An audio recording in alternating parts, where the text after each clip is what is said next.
Okay, I am atop 319 East Franklin Street in Wheaton, Illinois. Homeowner, Hytham Shadid. It is Tuesday, May 12th, 2026. You see an area of the roof we've already had to tarp up. Here is the portion I will be dealing with today. Side note, there is hail damage in these valleys. Not just this one, but also this one. This one over here.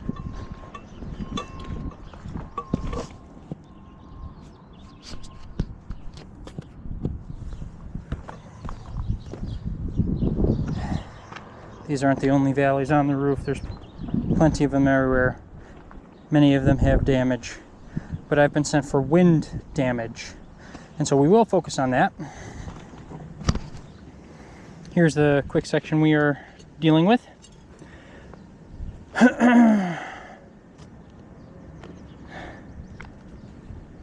First and foremost, we need to number out this shingle and all the shingles that will be affected by the removal of this shingle. So what we're going to do, this whole shingle is going to be removed. It's 1, 2, 3.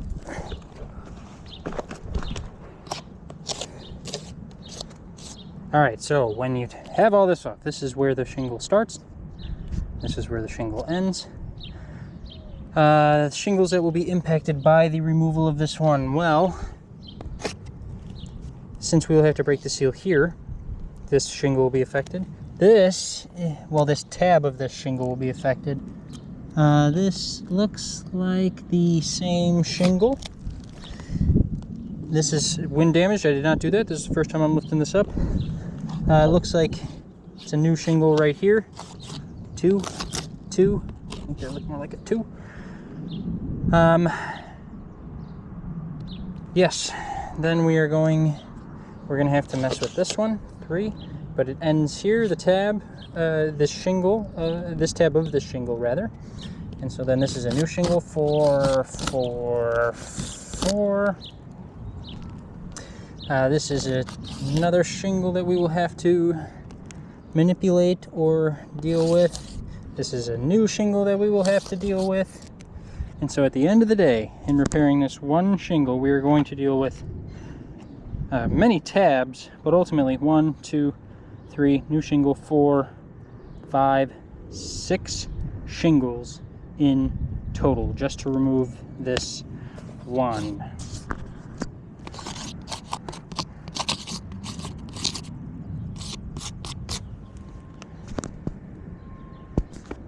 I'm going to quickly stop this video, get some before pictures, and then once I'm all done with the repair, I'll do some after pictures. But I need this camera in order to do so.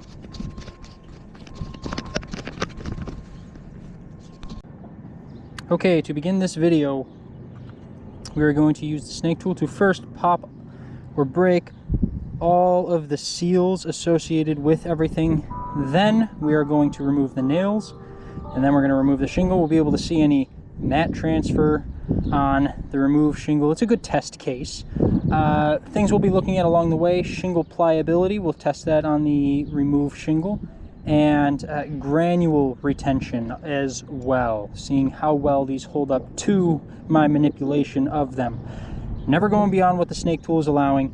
If the nails are too far underneath there and the snake tool's angle is too aggressive, I use something that's a little less aggressive. So here we go. Again, starting from only the shingles we are manipulating.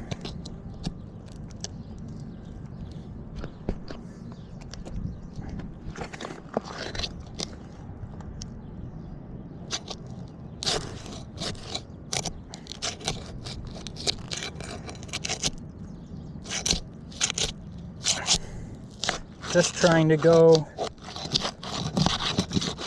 straight forward, not back and forth, not cranking anything. This one was already wind damaged. This one was already wind damaged.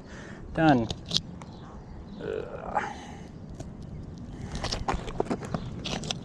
Of course, you don't want to go too fast and rip any shingle, or too aggressive.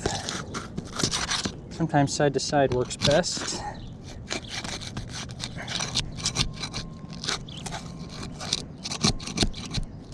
Yeah, shingles are stuck down pretty good.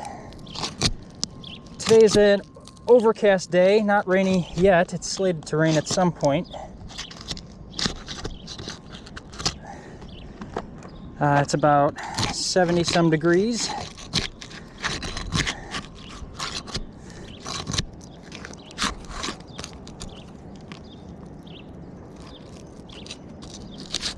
This one's just going to be a little tricky because the shingle underneath is already so marred. In fact, just to have a little bit, oh well, that just fell off. Nice. A little easier for us to be able to deal with here. But again, removed shingles are great test cases for this stuff because it's something you can pull out and see very easily. And I'm doing the same process on the shingles that I'm keeping in there.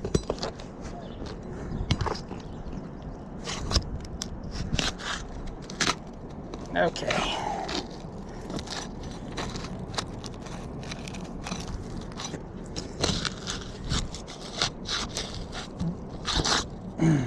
Okay. Now on to shingle 5. That was nice. Already lifted up for us a little bit. I guess we can thank wind damage for that, because only wind really does that.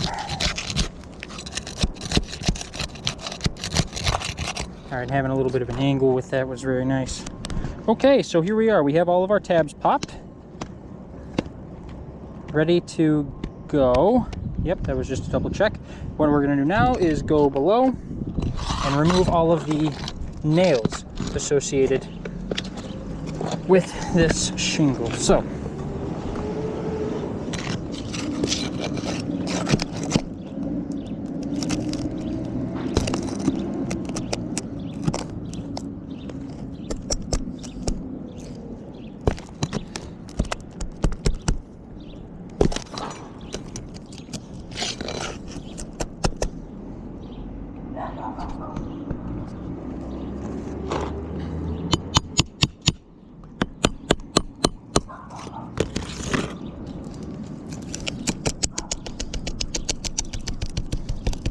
this nail's coming. The sides are bent up. Sometimes that happens to the nail. Sometimes when that happens, it tears up the shingle with it, which it may just have done. And so it causes the hole to be a little wider than it would have been. I mean, there's really nothing you could do about that. It looks like this shingle is wind damaged enough where that nail is blown through. Same right here. The nail is right here, but it's loose already, and if the previous two are, it is also loose there. So this first row of nails is already loose and they're still in there, but I can still remove the shingle without having to take those out.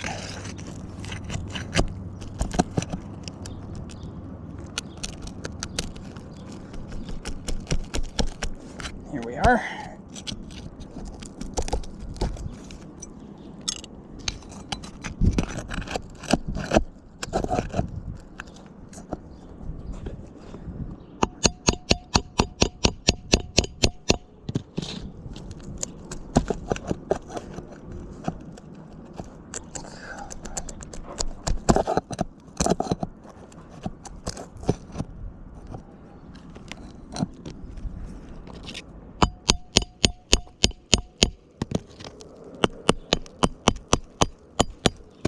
There we are.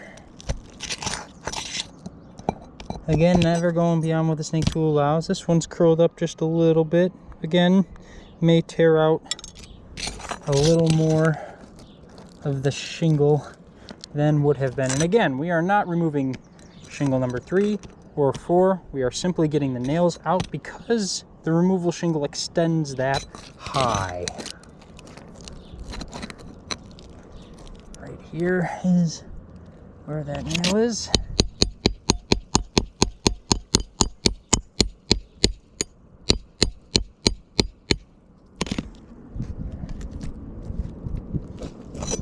There we are.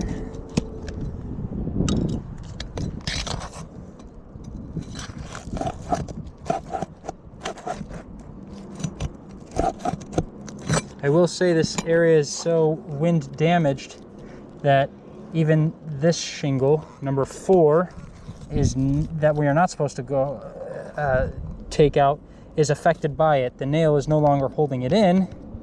It's blown through. All right. There we are. Oh, it's getting there. There we are. Again, bent, often causing the hole in the shingle to be bigger than it may have been. All right. I believe we have all of the nails out of our removal shingle. We can put this back for a second. We should be able to just pull him out. And again, I said earlier that the removed shingle is a good test case for various things. Because we're replacing it, I'll look at the pliability.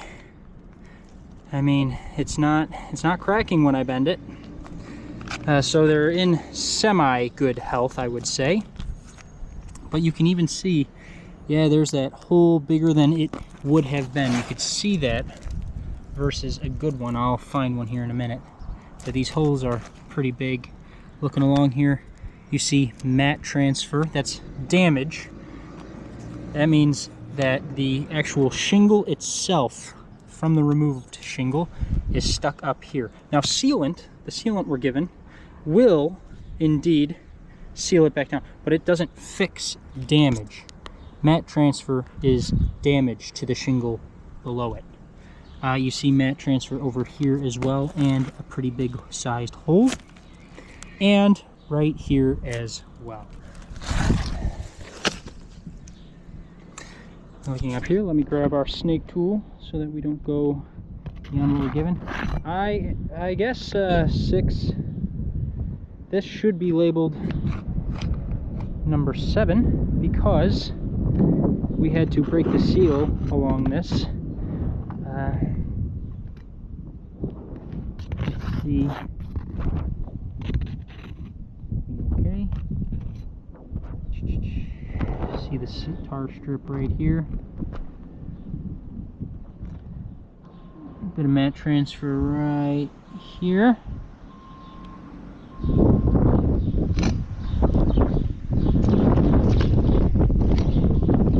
Just moving some stuff out of the way. And I don't want the wind to affect our audio here, but you see, I am not supposed to remove shingle number 4, but you see the mat transfer that has been caused by the breaking of the seal on shingle number 5 above. It's about 1.5 inches, almost 2 inches long there. Again, mat transfer is damage. That sealant can seal down, but cannot repair. Is not meant to repair. I would need to remove shingle number 4 now, and if this were a good faith repair, and it is, we would need to remove shingle number 1 in order to fix the mat transfer found over here. Again, there you are, a little bit over here as well.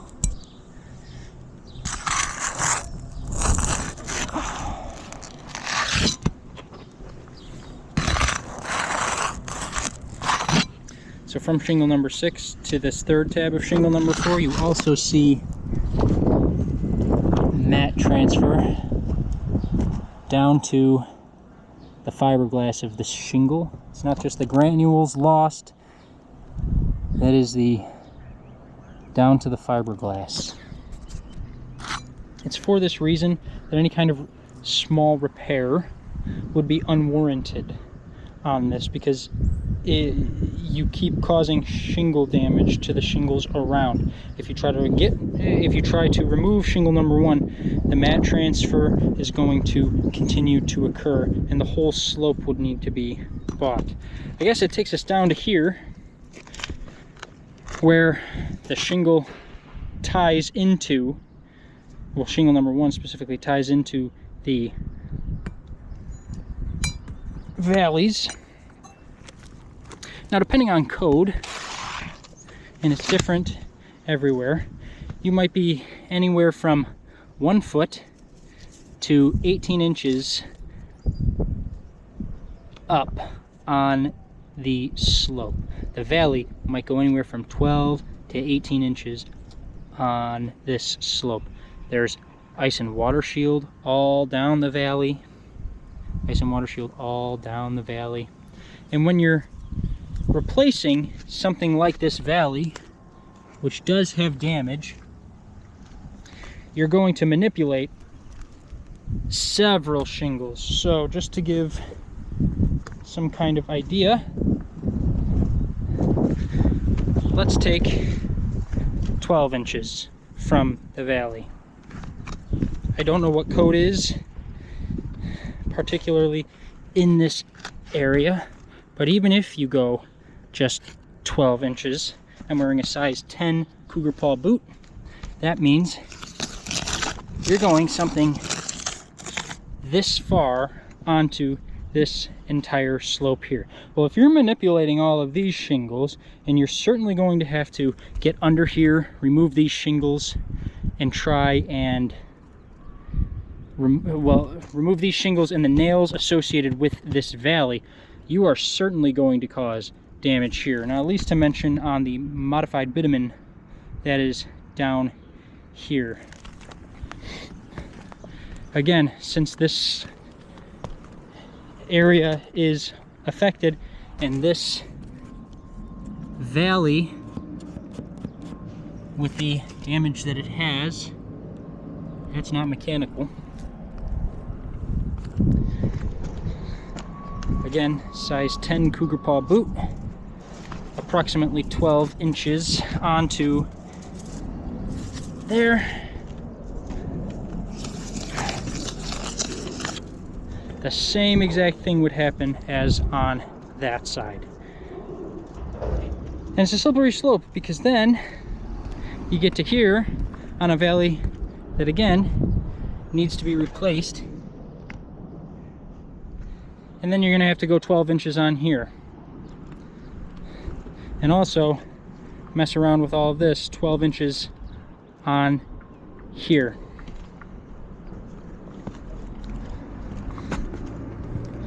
And that's if code is 12 inches. That's the shortest, smallest amount I've ever heard. It's oftentimes more. And quite honestly, some roofers, I've worked for roofers who have gone beyond that just to be safe. With the whole tear out process, you have, so on the bare plywood underneath, ice and water shield, then you have the metal valley, and then you have more ice and water shield. Tearing that up without impacting these damages is, without impacting these shingles, would damage these, and is impossible to not impact the slopes that we are dealing with here. Now, there's also hail damage on all the vents. But what happens when dealing with this, repairing all of this, this slope, oh, another valley right here.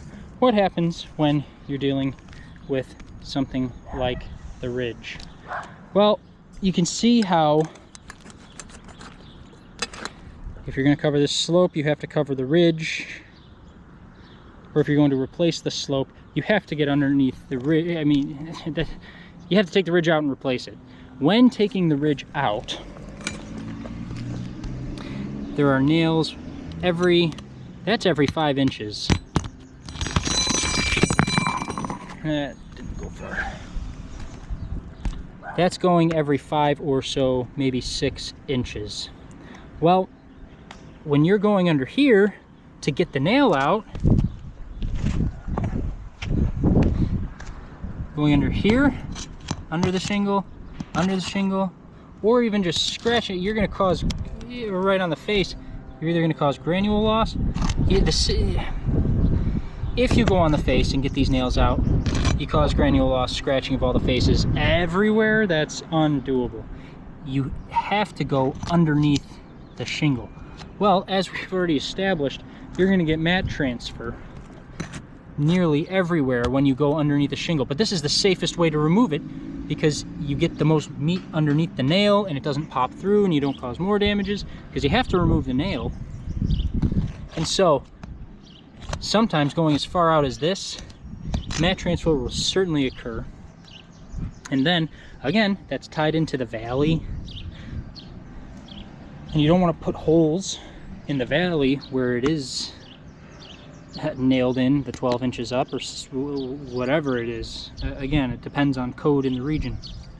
So for this reason, this slope is unrepairable, but if you keep going on the slope, you're undoubtedly going to run into more issues. Thus why this roof is not in a repairable state in my understanding. It's impossible just to do small repairs.